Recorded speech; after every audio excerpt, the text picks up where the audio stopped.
Roll call. Mr. Albro? Present. Ms. Calderon? Here. Mr. DeCosta? Present. Ms. Coffinger? Here. Mr. Lombardi? Here. Mr. Luna? Yes. Ms. Ryan? Here. Vice President Dunn? Here. President Gomez? Here. Please stand for the Pledge of Allegiance. To the flag of the United States of America and to the republic for which it stands, one nation, under God, indivisible, with liberty and justice for all. In accordance with the provisions of the New Jersey Open Public Meetings Law, the New Milford Board of Education has caused notice of this meeting to be published by having the date, time, and place thereof posted in the Borough Hall and in the Milford Public Library. Notices have been sent to the Record and the Twain Borough News. The board announces that under its long-standing policy, it will not discuss in public any comments made by members of the public concerning individual staff members. At this time, please be advised that all cell phones and electronic devices are to be turned off. Meetings of the board are open to the public and all members of the community should feel free to participate. Before coming to the board, the chain of command should be followed. There are two portions of the meeting reserved for comments from the public. The first at the beginning of the meeting for agenda items only, and the second at the end of the meeting for other items. Issues raised by the public may or may not be responded to by the board, but all comments will be considered. The board requests that all members of the public be mindful of the rights of other individuals when speaking. Due to confidentiality and legal rights afforded by the state of New Jersey, members of the public are asked to not speak negatively or in a derogatory manner about any employee of the board or any student. Okay. I seek a motion to approve the minutes for our March 15th work, March 15th close, March 28th regular. I need a second. Stephanie Coffinger, all in favor? Aye. Opposed? Okay. Student Board Representative Report, Mackenzie. Hello everyone. I hope everyone is having a great April so far. So our Spring Spirit Week dress-up days were super successful in the beginning of April. Since then, our student council has been busy with the planning of our Spring Olympics. Currently, we have a sign-up system in place for students to sign up to participate in Olympic events. Our sign-ups began recently and are in Mr. Devereaux's room on Wednesdays and Fridays during lunchtime. On these days, students are able to sign up for the events with their designated grade-level student council members. We have a wide variety of different events to sign up for to highlight the talents of all of our students. Some examples of fun events that we can sign up for are volleyball, musical chairs, Jenga, chess, paper airplane contest, badminton, karaoke, guess that song, a pie eating contest, prop art, spelling bee, toothpick architecture, and wiffle ball, and a lot more. Our student council has created a wide range of events so that every student can participate and have fun. So as our Olympics come closer, we're excited to continue planning for this super fun day.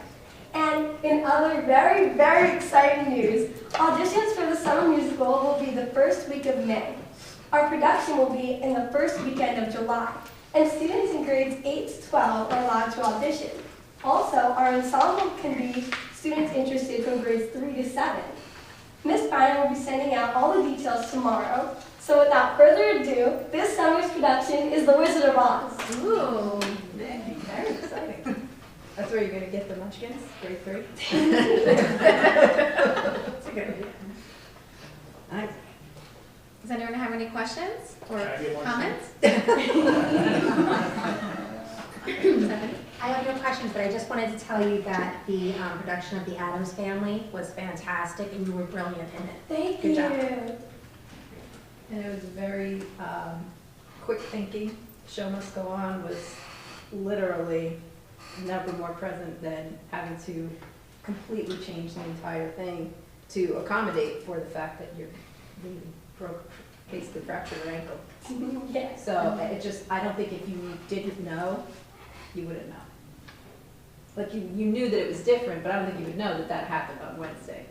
So that was really good. Yeah, you almost felt like that chair with the peacock feathers was supposed to be there. Yeah. Yeah. And on all of you, even just working with it, the different things, you know, that you had to do for it, it was good. Anyone else? I was just surprised they didn't blame it on Wednesday. As you know, you don't have to stay.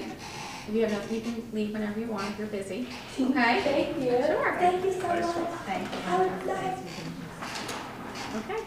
Now we have the State of the District review of the budget for the school year 2023-2024. Should we do, Whatever. I mean, after that, how do you follow that up? Yeah, let's do reports first. Okay. So, I'll start with my report. I know she just ran out the door. I just wanted to congratulate the cast and the crew and everybody who was involved in the production of Addams Family. What an incredibly professional production. Wow. Props to Dan Preet. The lighting was spectacular and made so much of the show come alive in a way I haven't seen lighting do before, but just spectacular, and I hope that the cast is recognized in the evaluation process. I know we had evaluators there from different groups. So if you missed it, I know that there will be a video available at some point. And Joey, who was here last week, who I challenged to go back there and interview the kids, he did. It's on his TikTok and his Instagram. It's 646 events. Is that what it is? 646. 646 Media. 646 Media. Follow on Instagram or TikTok. He did a great interview of some of the principal cast members behind stage. It was really good. 646, and there's a period. Yeah, And then 646 media. period. 646 period Media. 3, I wanted to let everybody know that this week I had an important meeting with leadership from the borough and the New Milford Police Department to discuss an application for a federal grant on school safety. It's a competitive grant, but the borough has access to some wonderful hardworking grant writers who are going to work with us. And this is basically a security grant that we partner with the police department, but really it's the school applying for things that we need. So we have an organizational meeting and we'll be working on that. Excuse me. I'm asking the board, I'm actually letting the board know that I would like to, and ask you for your support, I would like to consider, excuse me, that'd be great, consider a calendar change for next year to include Eid Mubarak, which is the culmination of the holy month of Ramadan. It falls on April 10th, 2024. More districts are embracing their talks of access and equity by meeting the needs of their students and staff and recognizing holidays outside of the normal Judeo-Christian holidays that we recognize. So I'm going to be proposing in May to the board to modify the calendar to include that for our students and families who celebrate. I did have a parent reach out to me, and I was happy to tell her that we were already talking about it behind the scenes, knowing that it's something we really just need to do. So I'll be following up next month with you. So we have a lot of, I want to just also let you know that the summer musical is an Art ESSER funded program. It is not in the general budget. And for the first time in probably a long time, we will be opening up to students in grades 3 through 7. Obviously, you know why. Their auditions will be video submission, and then students in grades 8 through 12 will actually do the live auditions. Performances will be July 17th and 9th. And the live auditions will be May 3rd and 5th. We have some fun things coming up. Celebration of great work. April 26th, which is tomorrow, is Administrative Assistants Appreciation Day. May 1st is Principals Appreciation Day. May 8th through May 12th is National Teachers Appreciation Week. May 10th is National School Nurses Appreciation Day, and I believe that that week is Nurses Appreciation Week. And May 14th through 20 is National Special Education Week. So there's a lot of celebrations in the month of May, which is And I believe that's the end of my report. Any questions or comments? Okay, Assistant Superintendent for Curriculum and Instruction, Lauren Acosta. I have no separate report for this evening. Okay. The Business Administrator report, or is that just your presentation? I do have a report, but it would make more sense after. Okay. There you go. Do you want to do all the other meetings and board reports now? Okay. Does anyone have any liaison board committee reports? Okay. Any correspondence? No. Okay, I guess we're ready for the presentation. Okay.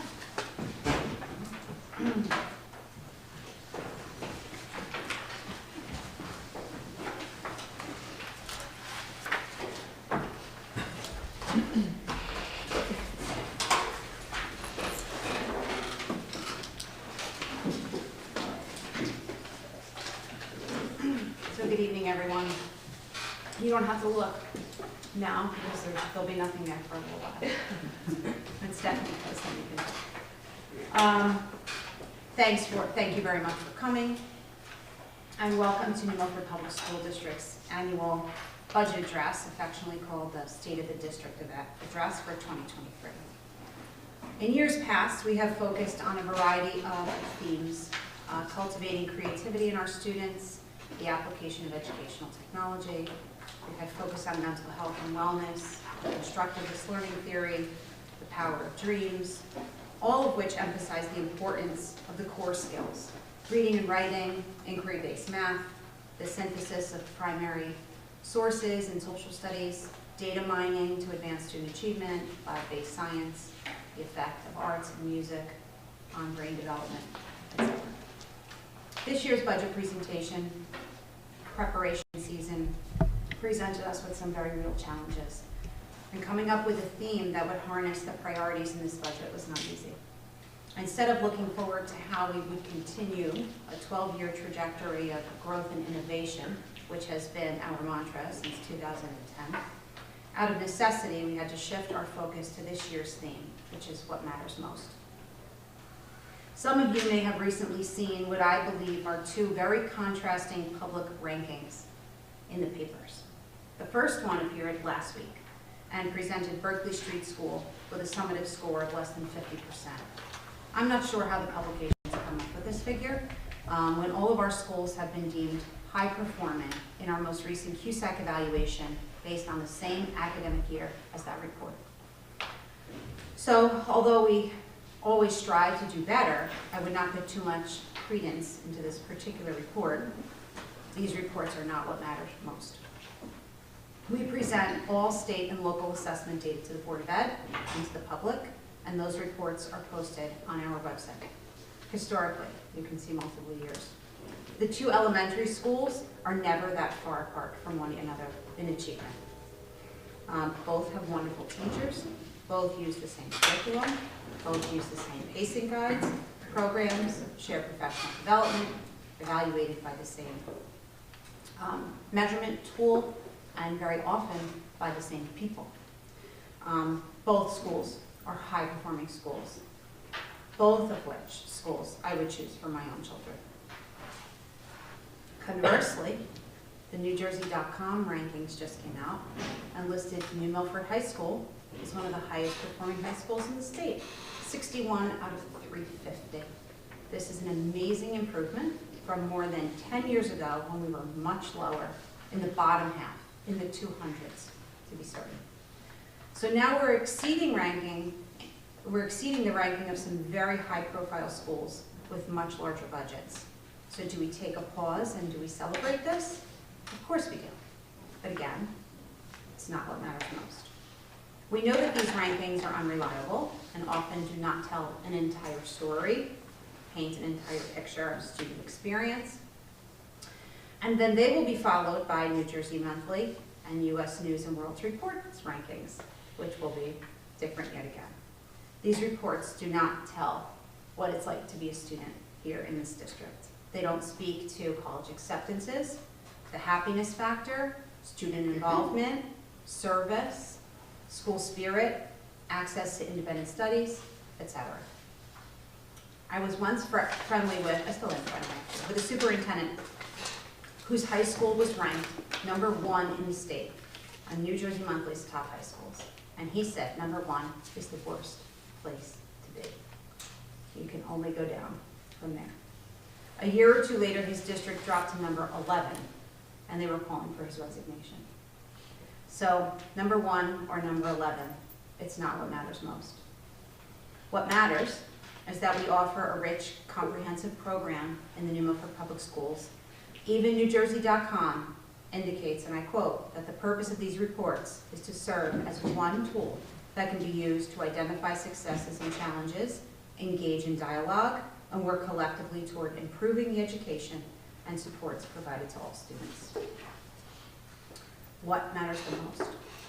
That we value and structure for our students time to tinker and play, time to relax our minds and bodies so that we may be receptive to dreams and open to new creative ideas, time to create community in the classroom, that we have invested in and will continue to support constructivist learning through maker spaces at all grade levels, through innovation centers, self-directed learning, student choice, project-based learning, cooperative learning, inquiry-based learning, and a variety of experiential learning opportunities. That we have established the philosophy here that anything is possible, and we do our best to say yes.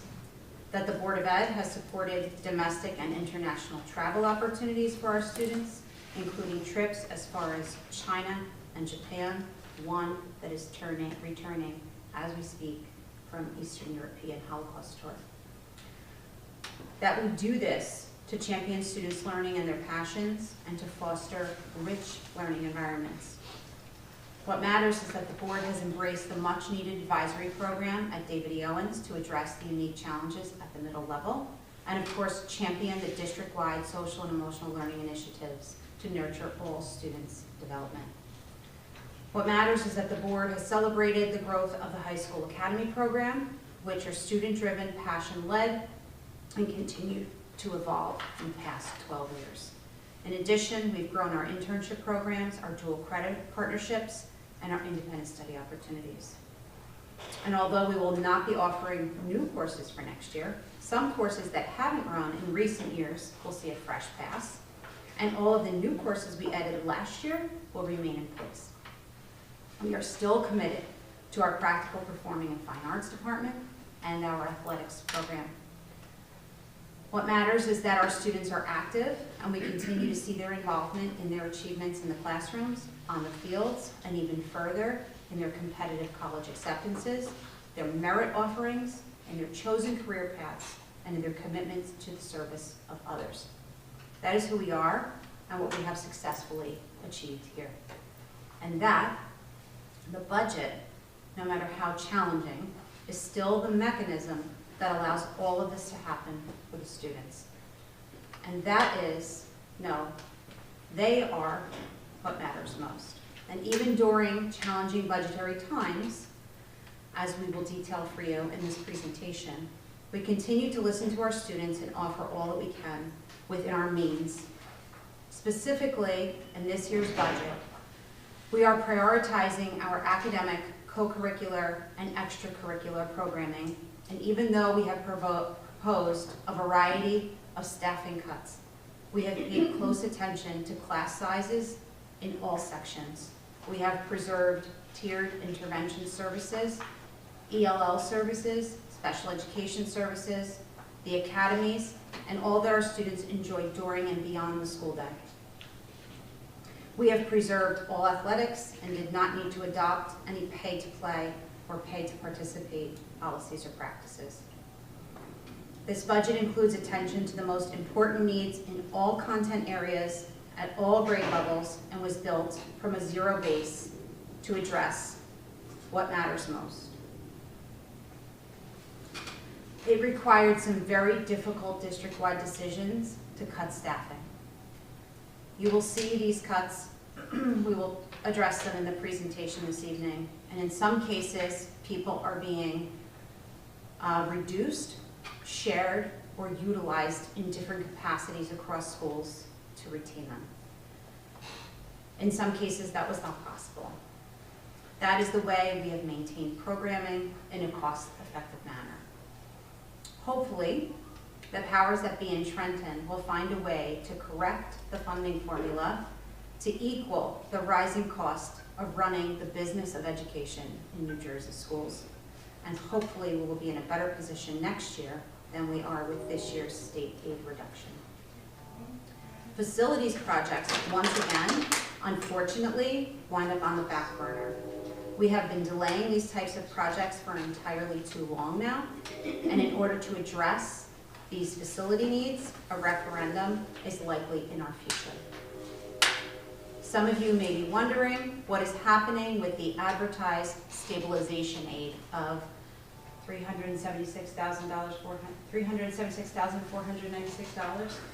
Because you know that I typed and I missed one little dot here. 376 is $397,496. $397,496 that we are expected to receive. That funding is not part of this planned budget. That is a separate application, and it must address the needs that are one-time projects and not recurring, like salaries. So in the application process, which is its own agenda item tonight, and Dr. Kuchar will speak to you about what she's recommending for that. We are recommending for that. So that is not part of the budget, just so that everybody understands.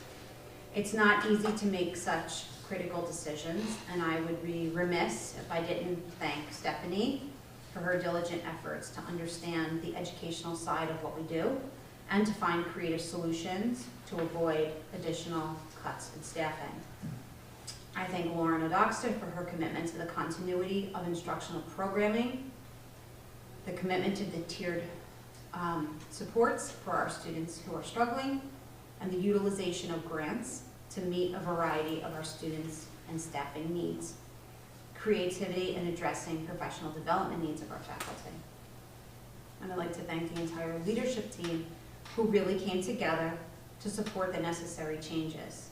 Making decisions about non-renewals for economy and efficiency feels a bit like Sophie's choice. It's not easy for any of them or any of us to make these decisions. But together we are confident that this budget will serve to meet the comprehensive educational needs of our students. Speaking of our students, our program video that you will see at the end of the budget was created by 4 incredibly talented students. And I thank Lauren Odoxta and Sheena Ginley for their vision and their leadership in guiding Jana Gallego, right? Jana Gallego, Bryce Ogden, Juan Hernandez, and Marian Cabrera, all New Milford High School students. They have found a way to capture in video all that our budget provides for our students. A little highlight into what matters for them. Thank you.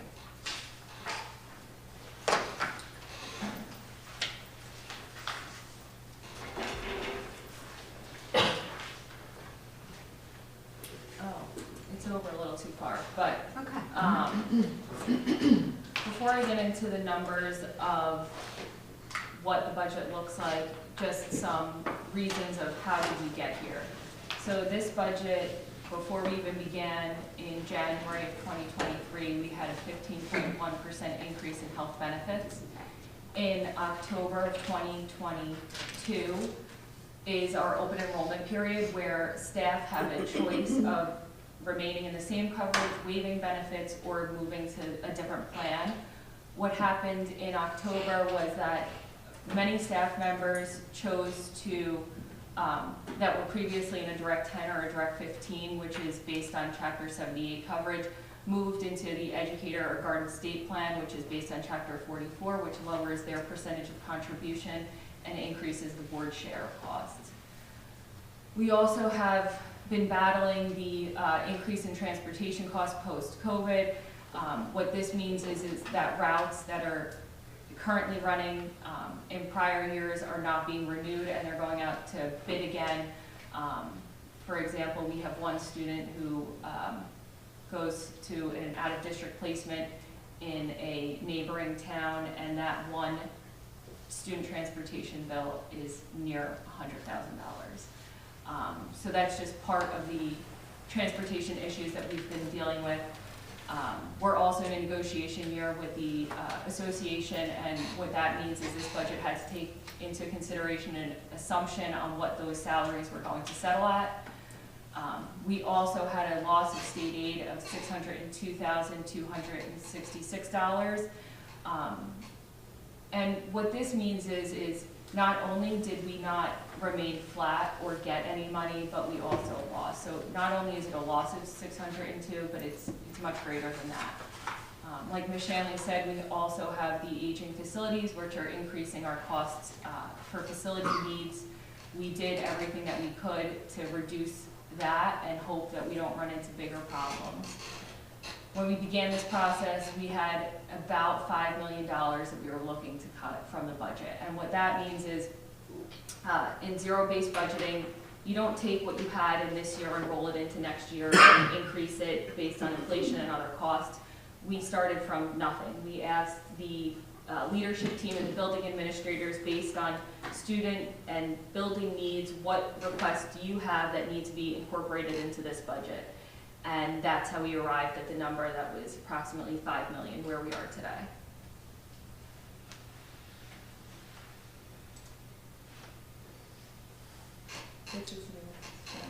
Okay. So the following are being proposed in this budget. 22 staffing positions are affected. And what we'll be doing at the May meeting, based on guidance from our attorney, is actually abolishing a certain number of positions, and then in some cases reinstating those positions at a lesser percentage to maintain some of the programming. Within the positions that we are recommending for abolishment for next year, 6 elementary positions, 2 middle school positions, 2 high school positions, reduction of 1 non-public school position, reduction of 1 nursing position, 1 special services position from 1 full-time equivalent to 0.6, reduction of 1 media specialist position, and the reduction of 1 media specialist from 1.0 to 0.8. Reduction of 1 physical education position, 2 administrative, meaning administrators, not secretarial administrators, 2 administrative positions, reduction of 1 fine and performing arts position from 1 FTE to 0.6, reduction of 1 fine and performing arts position from 1 FTE to 0.8, reduction of 1 secretarial position from 1 FTE to 0.8, reduction of 1 child study team position, reduction of 4 instructional assistants. We've also reduced technology and offset it by ESSER where we could. We've reduced a variety of supply lines. Energy and gas budgets have been reduced.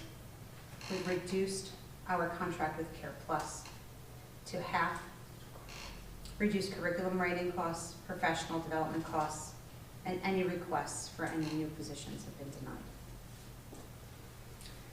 Any teacher or administrator or staff member, if they have not already been notified that there will be a change to their position, they will be notified by the end of the week this week. In May, at the renewal, the regular meeting where we propose renewals, there will be language for the board to approve that encompasses all of these changes.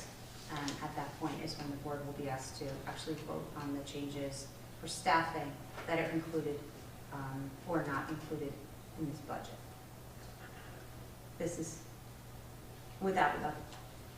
outside of losing a student. This is the worst work I've ever had to do.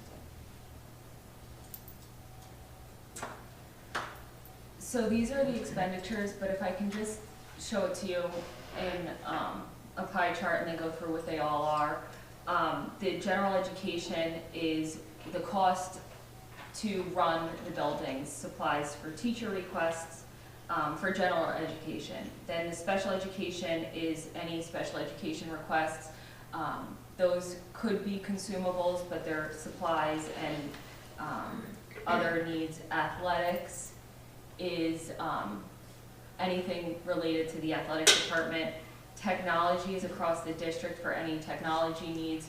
We are in a rotation of buying a number of Chromebooks every year, and I don't know what grades get replenished every year, if you kids do. But every year we buy new Chromebooks for one grade level and then rotate. So there's always a bit of a very small inventory of that. Health benefits, which is a large part of the pie.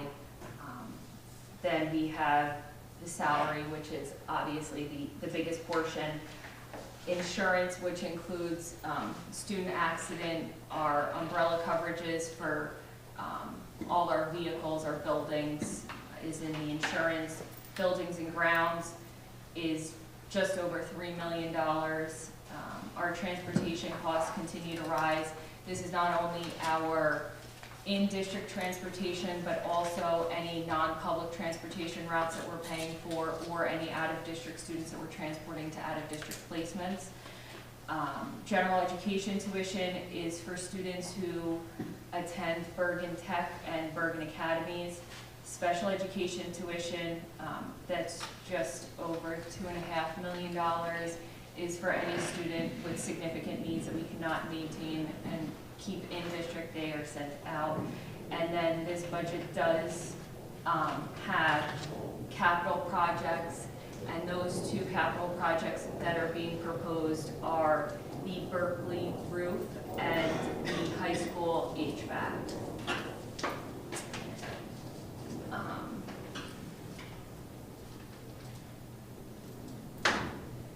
Now the same thing in the revenues. In a school budget, your revenues must match your expenditures, and so the majority of our revenue is the taxpayer and the local tax levy, which this budget is just over $38 million. We also have tuition from individuals, and that is, we have one student that lives in another town that the parents choose to send them to our schools, so they pay a non-resident tuition fee. And then we also have general education students who are attending our preschool program, and they also pay to attend. So that's what that $50,000 is. The tuition from other LEAs is tuition that we receive from other school districts that are sending their special education students to New Milford. I want to be clear on this, that those seats are not being taken away from New Milford students. These are seats that we have opened because of the ratio, and so if we receive more students or students move into town, we will not be able to take as many students as we do from other towns. The transportation from other LEAs is we're required to transport all students who attend Bergen Tech and Bergen Academies. Aid and Lieu is not an option for those students and families. And so what we did was we have a jointure agreement with the surrounding towns of Riverdale, Tenafly, Cresskill, Bergenfield, that we transport for them, and they pay a portion of the cost of that route to us. And then the other towns do Applied Tech and Bergen Academies for us. The state aid is $4,926,227, which is a significant portion of the budget, but that's also where we got cut. The Medicaid portion is it's the semi-program. That is a number that we get, but we spend far more than $31,000, but that's all we're able to get back. Budgeted fund balance, we were lucky that we were able to get this money from a prior year budget to fund this year's budget, the upcoming 23-24 budget. And then again, the exact number of the $979,000 from capital reserve that was on the expenditures is also on the revenue, because we are going to withdraw that from capital reserve, and it is not coming out of the regular budget. Could you go back a slide, just so they could see the table? Yeah. So this will all be public after tonight. I'll be able to flip through, but if you go back, so those, there they are in actual dollars, and then the coordinating percentage. And when you have the same thing, 2 slides before for expenditures, so that you can see it a little bit more clearly.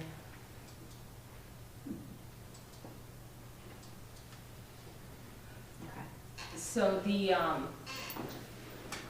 the average assessed home in New Milford is $331,779. The borough will calculate this, but based on the ratables in town, this is basically what you can expect for the average assessed home in New Milford with this budget.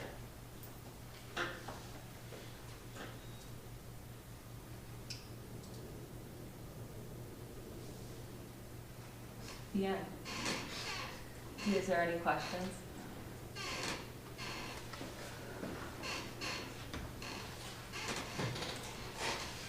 Does anyone have any questions?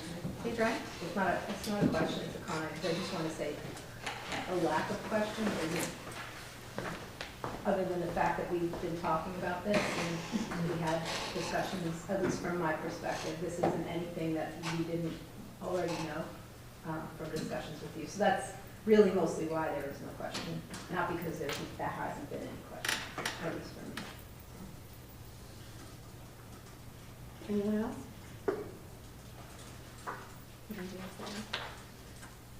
I do in my report. Can I go into that? Yeah. So, for my report this evening, there's a few agenda items. If I can start with VA 2223.65, we're seeking approval to reject all bids for the Berkeley Street roof project, and I just want the board to be clear on why. The original budget for cost of that was around $500,000. Anticipated the bids came in far lower than that. We cut work out of the original project to keep it under just around the $500,000 mark. And when it came in so low, we were able to move that money back in. I had a walkthrough last Friday where we invited anyone to come see again, and the work that we were going to be adding to the project is currently out to bid. We hope to have, the bid opening is on May 3rd, which is in anticipation of having a contract and everything ready for board approval at the May 10th meeting. We did contact the contractors who bid on the project to let them know that there's work being added and to please resubmit bids. And then if I can move on to F2223.180 and .181, which is the approval to submit the required documentation for the supplemental stabilization aid in the amount of $397,496. And what this is after the governor did the state budget address and all the state aid numbers were released, any district who received a cut in state aid, the state looked at that and is giving money back to the districts. What this is not is additional state aid funding.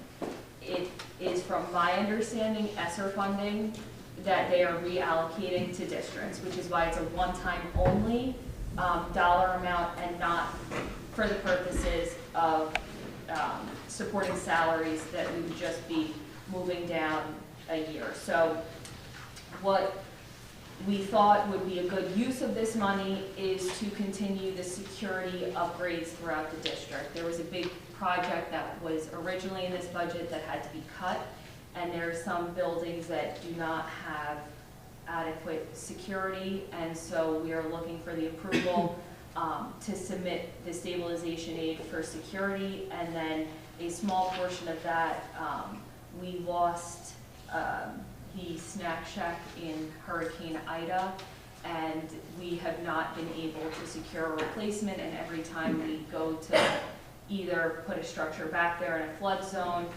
what we think is the best solution and could be used district-wide is to have a mobile unit that would be accessible to the community and the school, and could be used at various different events. As a revenue generator. Correct. And so the idea would be to bring it to Gibbs, to Berkeley, whereas before it was primarily, I believe, only used at high school football games. So we're looking more to make that more accessible to everyone in the community as a whole. But every time, we just can't support that in the regular budget, so we felt like this would be an appropriate time that we can reinstate something that was lost in Hurricane Ida. And then my last one is F2223 187, which is the resolution to withdraw from capital reserve $979,000 for roof replacement at the Berkeley Street Elementary School and the high school auditorium HVAC. We did submit the high school HVAC as part of the ROD grant, and mechanical is number 1 on that list. So there is a good chance that this project will not get done in this budget, and if it does not, that money will be returned to capital reserve at the end of the 23-24 budget. But just so I'm clear on that, that money is currently in capital reserve. We can only withdraw it for the purposes on the LRFP, which is the long-range facility plan. And if those funds are not used for this purpose, as outlined in this resolution, then they must be returned to capital reserve at the conclusion of the 23-24 budget. And that concludes my report for this evening. One question. Okay, so Berkeley Street, is that going to change the timing of the project? Being out for bid again and changing the scope of the project? No, we're confident in speaking to a few contractors that shingles and materials are readily available. And what was added is chimney repointing and a ladder. Not significant work, but enough that a change order would be required, and we identified it early on in the process that it makes it a lot cleaner in terms of money and allocations, and so when the board approves the contract, it should be exactly what you're approving, with no change orders. There's another question. Can you try? So I have two. So the first is, you had mentioned when you talked about the use of the stabilization aid, but the security upgrades that are needed. So forgive me, I don't remember that in our facilities meetings in discussion for security. So is there detail as to what those things are? Yes. When we've spoken about them? So, Share. and, okay, so that was, if you want to share now, that would be fine. If you don't have it in front of you. You can give a general overview. Yeah, just give me 1 second. What's your second question? Well, but again, that's what I was going to say. It's more of that because the follow-up to that part was, when would that be presented to us in facilities and finance so that we could know? Because we did have what all of the priorities were, and I don't remember that being on the list of things. So the lens system is a big part of that. So Yeah. currently, which schools have the I just don't remember being the on the high list. school? The high school and Berkeley currently have the lens system. Right. DEO has a very small portion of it because they had a problem, I believe, with the intercoms in 2020. They were the first school Yes. to be introduced to the lens system. We cut it from next year's budget for the 2 other schools. Okay. It's the strobe lights, it's panic bars, it's the button, it's various. So So it wasn't it's something we had planned to That's what I was continue gonna with this current budget, Right. but it's been since removed from the budget. So therefore, once this opportunity came up and it was a one-time purchase, we said, oh, well, let's do as much as we can at the lens with this funding. And then, Wait, can I just add on to that? So that would get all 4 schools to the basic.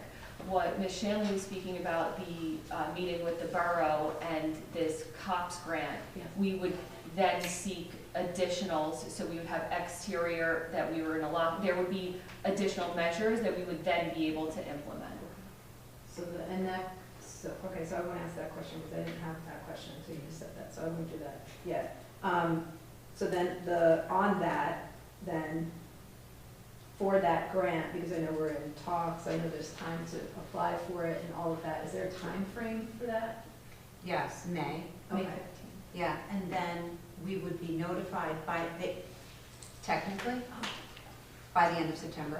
I don't know what that would look like, whether or not we were receiving the grant. Okay.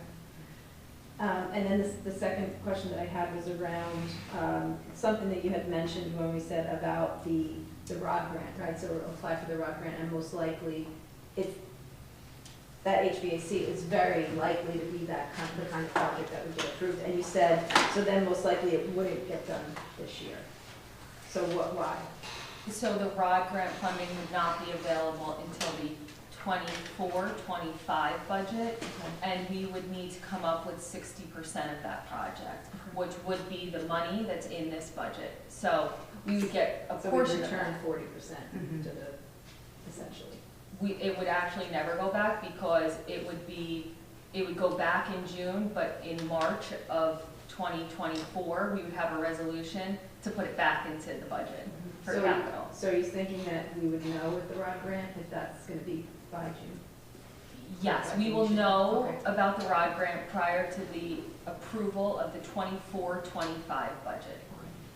And it would likely happen in the summer of 2024. But do you know, so maybe I'll reword it. So it's a project that we know and we've discussed through the Facilities and Finance Committee, that this is something, obviously because it's capital reserve, but that it's a space that is used by the entire district and also community, for different events. Correct. And so if we don't start it, that's what I'm trying to understand. Like, how will we know that we shouldn't start it? Well, for starters, the lead time on the unit is at least 8 months.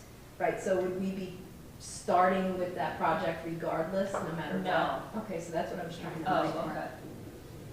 So how will we know? I will let you know. Meaning, because I know there's one time you can take out of capital reserve, and it's now, basically, when we're doing the budget and now. So it's gonna be out, but we're not going to start to do anything until we know if we got the ROD grant. And I guess that's what I'm trying to understand, the timing. Like, is the ROD grant going to come? Probably this time next Soon? year. I understand. It should, and if we don't hear that we're getting the ROD grant funding, then we would have to move forward out of this budget, which is why there's no resolution seeking board approval to put this in back now, because we may need it. It's likely that we're gonna get the ROD grant and the funding and return it, but we don't know. So And either way, the project won't start until next year. Because One, because, we're just not gonna know what's happening until then. right, But and we're gonna take the money out, so that if they say no, which they shouldn't. yes, Then we have it. If they say yes, then we don't need it, we can start at that point. So it's out now because we can't take it out any other time. correct. My brain has it now. Okay, good, thank you. Cheryl, comment? Yeah, Paige gave me a chance to think and write down. You're welcome. Yes. Okay, so I just wanted to kind of confirm some of the things that we talked about in the presentation. So $600,000 was cut, right, approximately in the state aid, and we received approximately $400,000 back. So the bottom line, we still had the 200,000 cut. No, So not- I need to stop No, I you. meant like, I need to stop you because it's too it can't be used for the same No, end I- use. So it's not like we're only down 200. We're down 600. That other piece is not interchangeable. right, I understand, Okay. I was gonna Okay. get to more. I was just like, I I don't don't have get any, anything that they're I don't have interchangeable. any malintent in some of these questions, so what I'm saying is that even with the 400, and what I was gonna say is we can't even use it for the same thing. The trend, regardless of those cuts, was not sustainable as far as the budget, right? Because we talked about how 5 million was gonna have to be cut regardless. So even with that additional 400,000, which we can only use for the one-time purchases, there was nothing that we could do to mitigate some of the cuts that we were, some of the cuts that you were having to make. Right. I just wanna be clear, I just Yes. wanted to Yes. confirm that. Because of the exorbitant increases in the costs Right. that are outside of our control. Yes, Yes. okay, so that was the, just kind of, I think, make it clear to the public, it just is not a sustainable trend regardless. Right. Okay, so then number two, what I wanted to just kind of say is, I know, the presentation, thank you, I haven't even seen the video yet. And I think the theme, the general theme is, I agree, is, what matters most in the district, but I think just, I would be remiss if I didn't say, obviously that doesn't mean that the people that were cut didn't matter. I mean, course not. obviously, I just wanted to kind of, I've seen you, all of you, in leadership, obviously agonize over these cuts, the reason that, and I know everyone was surprised when I raised my hand for questions, although Paige gave me the chance, is that we really talked about a lot of this, for a good period of time. And I know that these decisions were difficult, for all of you, and, so it is just, one of the, I know, worst parts of what you guys were doing, so I appreciate, you doing what you did, so. And we would never, please don't misunderstand, I don't want anybody in the public to misunderstand the fact that obviously our teachers matter. I can't save the money really anywhere else. If you look at the pie chart and you see what very little percentage of the pie actually goes to instruction in the classroom, it's very small. I mean, you can't recoup money from there. It's just a very small pot to begin with, what, actually funds the classroom. And I'm glad you brought it up, Cheryl, it's not our spirit or our intent or our adding of staff along the way, the spirit of growth and innovation that got us here. I don't want anybody to think that these cuts are being made because there was some inordinate amount of spending or superfluous spending or unnecessary spending. It's because when you have a $2 million increase in healthcare costs alone, and that doesn't even touch, the changes that districts have to absorb because our percentage of somebody's plan, is now a greater percentage. And because transportation routes that used to cost us $40,000 are now costing us $125,000 times how many students, et cetera, and we have no control over that. And that's really what got us here. So I think that's important because I don't want anybody to think that it's because these people, for example, were hired irresponsibly. That's not the case. These were things outside of the district's control. I have one more, I'm sorry. I just want the board to be clear too on the stabilization aid. It's my understanding that we're going to actually receive that prior to June 30th of 2023, meaning that we are going to receive the money in this current year budget. And then explain what happens. So not to get too much into the accounting detail, but in the state's intent is to roll it out in the audit program at the close of the 22-23 budget, and that it would drop to excess surplus in the subsequent budget year. So that's like a little nuanced thing which is why it's a completely separate item from the state aid. And that's all. Can I make a comment? Yeah, you trying? Which is, Thank you. Which is a general comment, and I'm pretty sure that none of the lawmakers in New Jersey are watching this, but if they ever do, and we share it with them, from myself, and I know I don't speak for the whole board, but I think we can all agree that we implore them to look at this state health benefit plan and the premium of this state health benefit plan, because it's unsustainable. It's unsustainable. And I think, I'm not saying the benefits, I'm just saying districts can't continue to carry the load, 80% of the load of a $35,000 a year premium. We just can't do it. And it's gonna keep going up and up and up, 15%, 10% every year, and that falls into the budget. And then when that falls into the budget, we can't support other things. We can't do other things. We have to make these other cuts. And I just think that it's a cycle, like you said, things that we can't control.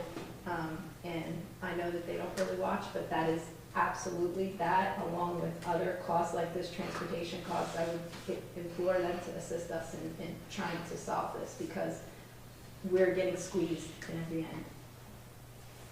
I think really anybody that wants to do any business with the state and wants to be on a state contract for any exchange of business with us should be max at 2% increase annually. And that's what our max increase is, then anybody who wants to do business with the state has to agree that increase. And if that doesn't work, then I mean, that's really what it needs to be. How do you have a 2% increase on a tax levy and healthcare that goes up 17%? It's just. And then there's an allowance to do something with your own tax levy in order to try to make up for that, but that doesn't really solve the problem. And it's just not enough. passes the buck, and it doesn't cover it, and it passes it down to the taxpayer anyway. So it really defeats the purpose of trying to control that increase. So I have one. write your legislature. Write your legislature. No, I would really be remiss if I didn't thank the borough tonight. Yes. Because we've been having trouble with one of our buses. I thanked Bergenfield. We borrowed a Bergenfield bus. That bus broke down. And so the borough hired a new mechanic, and they were so gracious to take our bus today. We gave them a PO for parts, and two parts are now ordered, and I'm hopeful that they will have our bus back on the road. And so that was a glimmer of a really good day. A small thing, but it was good. So thank you to the borough for that. Can I just say one thing? Sure. So, I wasn't gonna say anything, but I'm going to. I just want to echo what, Paige and Cheryl were saying, and, this is really difficult for everybody. And those of us, in finance and facilities, we've been talking about this. We talk about the 2% tax levy, right? So I just pulled something up real quick that I wanted to share. The rate of inflation in 2013 was 1.5. In 2014, it was 0.8. 15 it was 0.7. 2.1, 2.1, 1.9, 2.3, 1.4. In 2021, it was 7, and in 2022, it was 6.5. So when you're dealing, I'm no economics professor or anything, but when you're dealing with inflation levels that over the course of a decade average less than 2%, and you have the potential to raise the tax levy 2%, you can pay for a lot of things. But when you have inflation rates that are basically triple what they've been for a decade, 2 years in a row, kind of adds to how we got here. So, I want to just kind of publicly commend Superintendent Shanley and Dr. Kuchar for their hard work, because it was hard work, and there's a lot of impossible decisions that were made.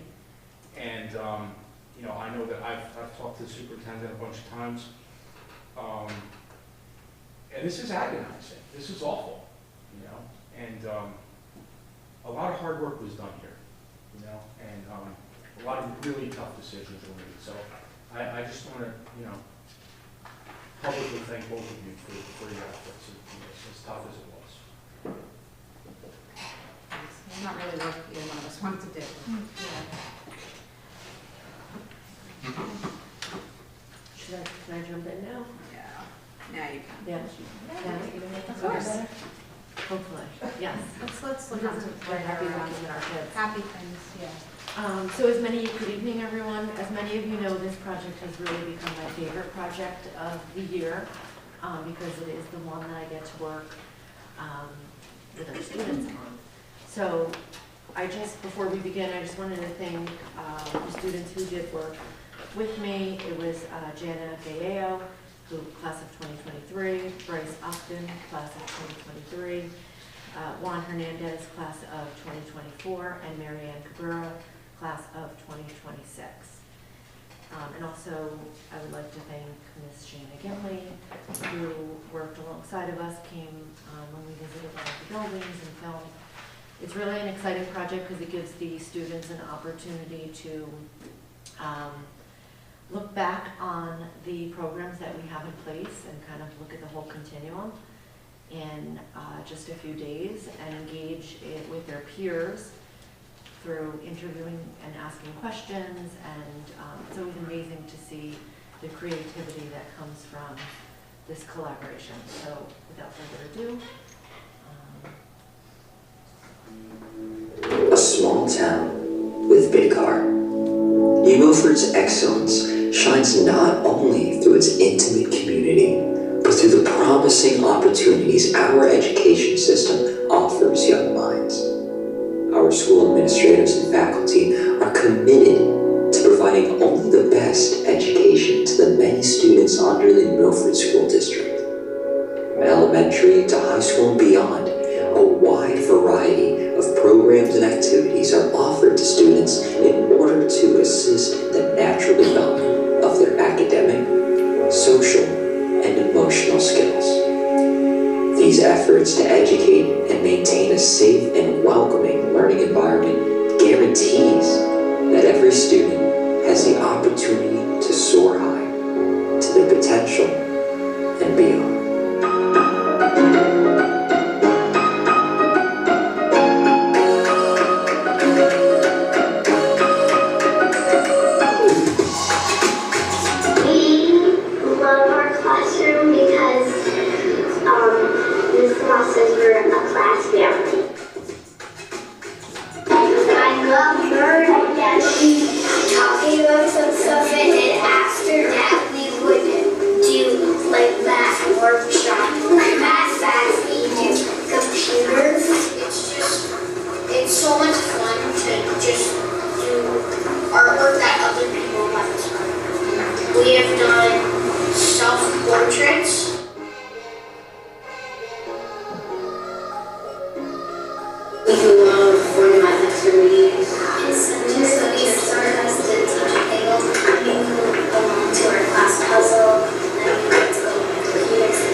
Milford is a special place because there's so much opportunities for whatever you want to do. I'm an old school. We never had gifted and talented honored classes in 8th grade. We never had a guitar class. We never had French or Mandarin. So there's like a lot to do here. My favorite part is just the fact that there's so many different elective courses that you're able to take and just so many opportunities like honors and gifted and talented and honor society, just junior honor society. I like the way that a lot of the teachers here teach things differently.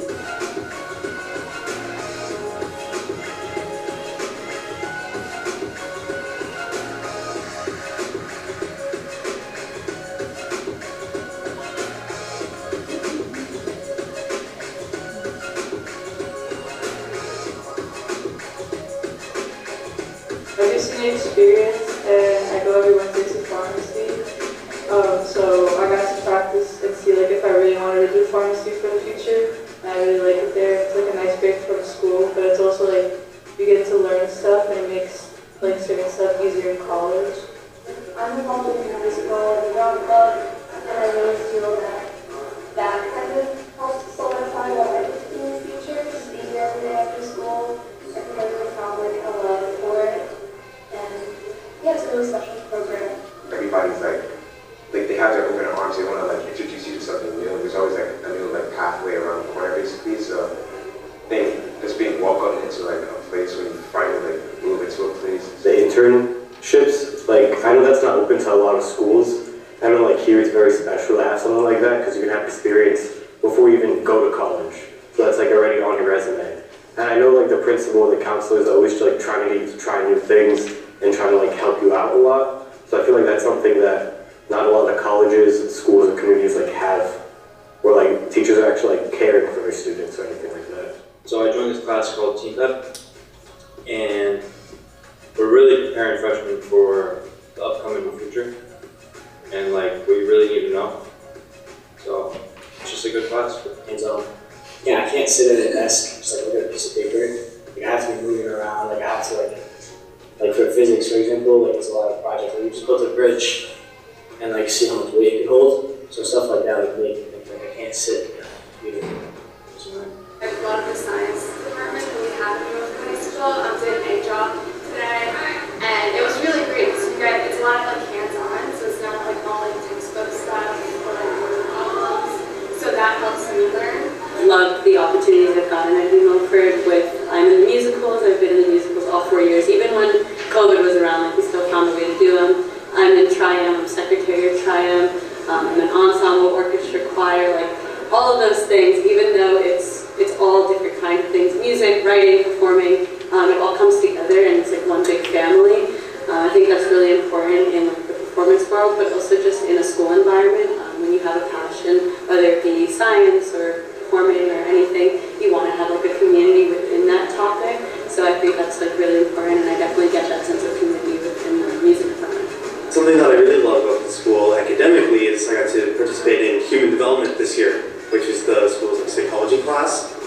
And something in that just kindled a fascination with psychology for me. So, especially with criminals, the way criminals think, psychology around people who commit crimes. So I'm actually thinking of going into like a criminal psychology or forensic psychology major. So I found something really interesting and important to me in these classes. I'm also part of the leadership for the environmental club here.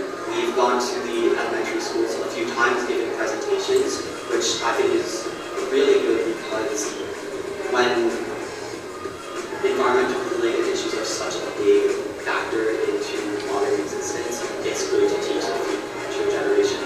And also, the club itself has been very welcoming of everyone. Where we usually just do our meetings and stuff, and right over here is the kitchen, where we usually just prepare our breakfast and lunch.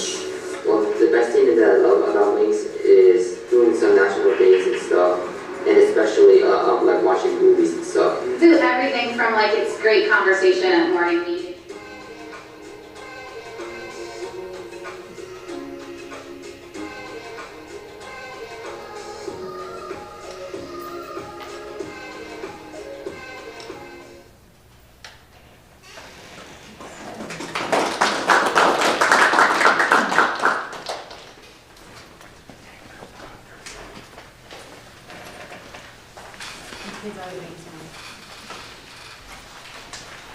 I know for me that's one of my favorite things to do is watching that video, so it's great to see her here. Okay, so we move on with our meeting. Okay, open to the public for items on the agenda. As outlined in the Milford Board of Education Bylaw 0167, each statement made by a participant shall be limited to 2 minutes. Seek a motion from Paige Ryan, second by John DeCosta. All in favor? Aye. Opposed? Please state your name and town. Lynn LePage, Milford. Two questions. P116, I just want to confirm that they'll be paid per diem?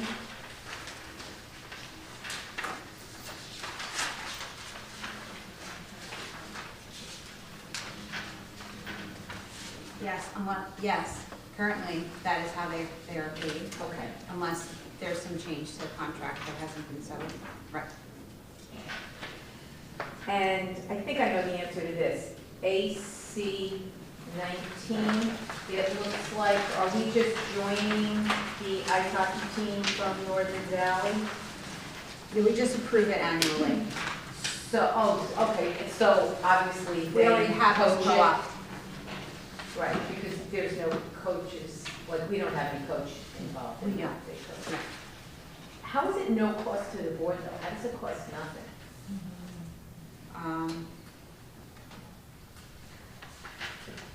Well, I don't think for next year, I don't know that we have any ice hockey players for next year as of right now. Currently, we have one. So we've been fortunate that, well, it's a long story, but I don't think we're going to have any players for next year, but we continue to join the co-op. Okay, I understand. Thank you. Anyone else from the public? I seek a motion to close to the public. Nicole Zana, seconded by Stephanie Coffinger. All in favor? Aye. Okay, board action. I seek a motion for BA 22-23.62, .63, .64, and .65. I need a second. Joe Luna, all in favor? Aye. Opposed? Educational Programs and Curriculum Committee, Stephanie Coffinger. I make a motion to seek approval for C22-23.37. Need a second. Second. Paige Ryan, all in favor? Aye. Opposed? Personnel recommendations, having the recommendation of the superintendent, I seek a motion for P22-23.29, .106, .110, .114, .115, .116, .117, .118, .119, .120, .121, .122. Roll call. Oh, need a second. Seven. Andrew Gabarty. Now roll call. Mr. Albro? Yes. Ms. Calderon? Yes.